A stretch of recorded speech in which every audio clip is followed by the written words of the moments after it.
अगर आप Ayurvedic medical officer बनना चाहते हैं ना, तो हरियाणा में आपके लिए बहुत अच्छी अपॉर्चुनिटी है। अपॉर्चुनिटी ये है कि HPSC ने इन पदों के लिए भर्ती निकाल दी है, नोटिफिकेशन रिलीज कर दिया है और जो एप्लीकेशन का प्रोसेस है वो भी शुरू हो गया है। आप ऑफिशियल वेबसाइट पर जाकर अपना फॉर्म भर सकते हैं। अगर आप इंटरेस्टेड हैं, एलिजिबल हैं, तो आप इस भर्ती का हिस्सा बहुत आसानी से बन सकते हैं।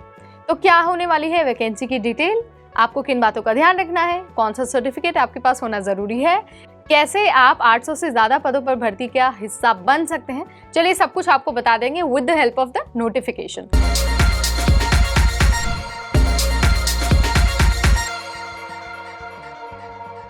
हाय एवरीबॉडी, मैं हूं नेहा आपके साथ और नौकरी वाली एक और वीडियो लेकर आपके सामने हाजिर है।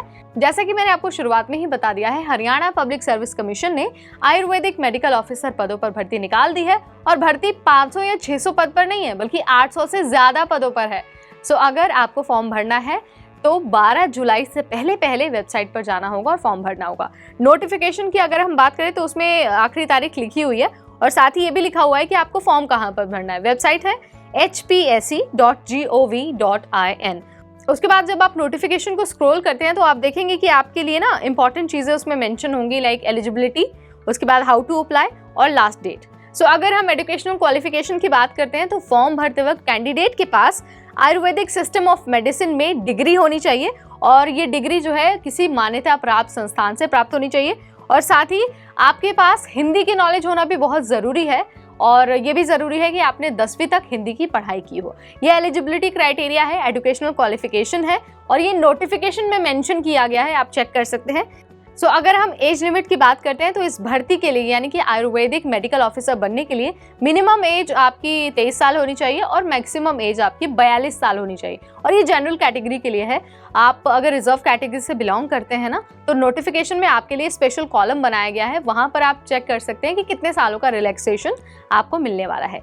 सो अगर मैं सैलरी की बात करूँ तो 7th पे लेवल के अनुसार सैलरी मिलने वाली, यानी कि हर महीने 47,600 रुपीज़। ये सिर्फ बेसिक सैलरी है, यानी कि 47,600 रुपीज़ ये हर महीने आपको मिलेगा। इसके अलावा आपका इंक्रीमेंट भी होगा और साथ ही जो एक कर्मचारी को पर्क्स, अलाउंसेस और दूसरे बेनिफिट्स मिलते हैं वो भी आपको मिलेंगे। लेकिन आपको ये भी ध्यान रखना है कि जब आप फॉर्म भरेंगे ना, तो कैटेगरी वाइज आपको एप्लीकेशन फीस भी देनी होगी, अदरवाइज आपको फॉर्म एक्सेप्टेड नहीं होगा। जनरल कैटेगरी को 1000 रुपये फीस देनी होगी, वहीं जो रिजर्व कैटेगरी के कैंडिडेट हैं उनके लिए जो एप्लीकेशन फीस है वो थोड़ी कम है, यानी कि 500 रुपये। फॉर्म भरने के साथ साथ आपको अपनी डिटेल अपलोड करनी है और सही डिटेल अपलोड करनी है, ताकि जब डॉक्यूमेंट वेरिफिकेशन हो तो आपका कैंडिडेचर कैंसिल ना हो। सो इस बात का आपको ध्यान रखना है, कोई भी फेक इन्फॉर्मेशन, कोई भी फेक डॉक्यूमेंट आपको अटैच नहीं करना है।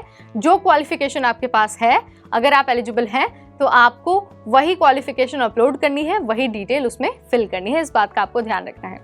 सो ये नोटिफिकेशन के अकॉर्डिंग हमने आपको बता दिया कि नोटिफिकेशन क्या कहता है और ये भी बता दिया कि आप कब तक कहाँ पर फॉर्म भर पाएंगे। अगर तब भी आपको कुछ नहीं समझ में आता है तो आप नोटिफिकेशन से गो थ्रू हो सकते हैं, वहाँ पर भी सारी चीज़ें हैं। वैसे मुझे उम्मीद है कि मैंने इस वीडियो में आपको सब कुछ बता दिया है बहुत आसान भाषा में। आपके पास बहुत कम टाइम है, अब ज़्यादा टाइम नहीं है। सो अगर अभी तक आपने फॉर्म नहीं भरा है तो वेबसाइट पर जाइए और जाकर फॉर्म भर दीजिए।